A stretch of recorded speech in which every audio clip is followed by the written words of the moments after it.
Fox Sports presentation.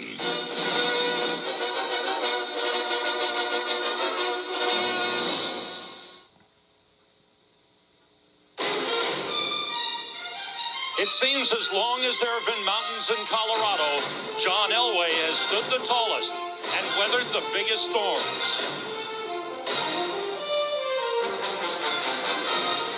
With Terrell Davis, however, the Denver Broncos have evolved into a more varied terrain. In pursuit of an elusive Super Bowl, the Broncos feel this may be their best chance, because Denver has become a more diverse landscape, where John Elway is no longer its solitary peak. Mile High Stadium in Denver may be the toughest place to play in the NFL for visiting teams. The young St. Louis Rams go on the road for the first time this season, and Coach Dick Vermeil has to find a way to get his team's confidence back after last week's subpar performance by Tony Banks against the San Francisco 49ers. This afternoon in Denver, it's the St. Louis Rams and the Denver Broncos on Fox.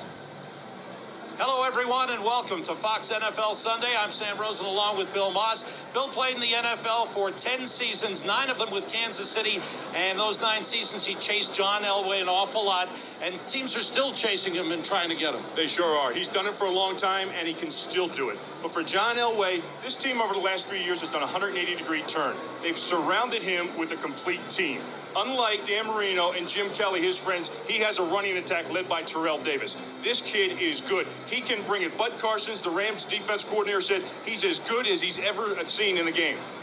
They've improved their offensive line. As 7-time Pro Bowl performer, Gary Zimmerman has come out of retirement. What a big boost for them. Now, they were pretty good already. This makes this offensive line now great. I mean, bringing Gary Zimmerman back, a 7-time Pro Bowler, into the mix helps them out tremendously. St. Louis Rams have to get their offense rolling again. Tony Banks had a rough day against the 49ers last week. He sure did. 3 fumbles. They think he's got the case of the fumbles like he had 21 last year. But this kid is determined to cure this problem. He carried the football around with him all through practice this week, took it to lunch with him, but he has confidence because Isaac Bruce now returns. Now, for the Broncos, they have to face a double deep threat with Eddie Keddison and Isaac Bruce. Some concern for running back Lawrence Phillips. He suffered a turf toe injury last week against the 49ers. Will not start today. For the latest on Lawrence Phillips, let's go down to the field and Pete Peterson. Well, Sam, I just talked to Lawrence Phillips a few minutes ago after warm-ups. He's limping a little bit, but he says he feels fine, and he's a little miffed he's not starting. Ron Moore will start in his place. How much action will Lawrence Phillips see will depend on how Ron Moore performs. Also expect to see Amp Lee out of the backfield. They've made an orthotic toe piece for Lawrence, just like Eric Dickerson, just like Jerome Bettis before him. We'll see if it'll work the magic here at Mile High, Sam. Thanks very much, Pete. So we're getting set in Denver. The Broncos 2-0, the Rams 1-1. From Mile High Stadium, we'll be set to go with the opening kickoff after these messages from your local station.